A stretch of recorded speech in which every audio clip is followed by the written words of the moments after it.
Hi there, I'm Shannon Harton, team leader of the Harton team at Nest Realty in Richmond, Virginia. This is episode 1 of the Richmond Nest Show, what we hope is going to be a long-running series packed with tools, tips, and techniques that you're going to need to get you through the biggest transactions of your life. Thanks for watching. I'm going to start the series off talking about buyer pre-qualification. Among the first conversations we ever have with buyers, whether they're calling us about one of our listings or just calling us to get help finding the right house, is talking to a lender about pre-qualification, also known as pre-approval. Either way, the end result is a letter on bank letterhead attesting to kind of third-party confirmation that you've got the income, you've got the credit, you've got sufficient money socked away to close on the transaction you propose in your offer. It's an important first step. And it's not just because you want to be ready to make an offer. You want to be ready for your search. You want to know the right price range that fits both your income and your comfort level. You may be qualified, for example, for a $2,500 a month payment. But if you tell your lender that you only want to spend $1,200, he'll do the math and tell you, well, you want to stick close to this price range then.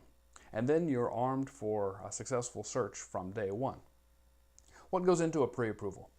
It starts out with just a brief conversation over the phone in most cases, although some lenders really like to meet you face-to-face from the beginning. You talk to them about your income, you discuss your debt load. Everybody's got a little bit of debt. Talk to them about your credit history to the extent that you know it, and then you give them permission to pull your credit, often what's called a tri-merge report, which means pulling from all 3 credit bureaus. Ideally, you want to have scores in the mid-600s at least.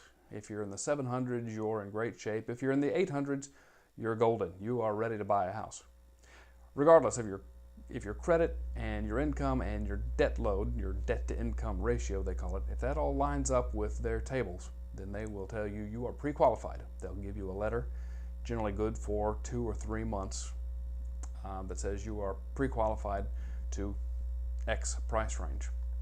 Then we go out and start looking around. If it takes us longer than that 2 or 3 months to find a house, no problem.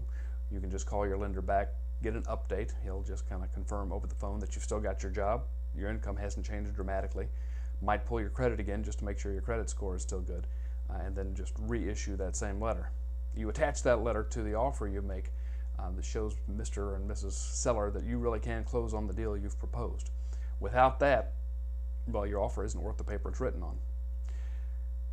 And without getting that offer, without getting that pre-qualification letter, heaven forbid, you might get all the way to the point of falling in love with the house, writing an offer, and then find out that you don't qualify for that purchase in the first place and you've wasted all of your time. Back to square one. So pre-qualification is the most important step, and it can happen just before you get in our car to go start your house hunting, or it can happen months in advance. We don't discourage you from getting pre-qualified months in advance of actually starting your search, because we don't want you to waste all that time hunting around websites, falling in love with pictures of homes, only to find out that you're looking at the wrong homes to start out with. So if you think you might buy a house in the spring, get pre-qualified in the fall. There's no such thing as too soon. That's our advice on episode 1. Thanks for joining us, and please tune in soon for the next show. Have a great day.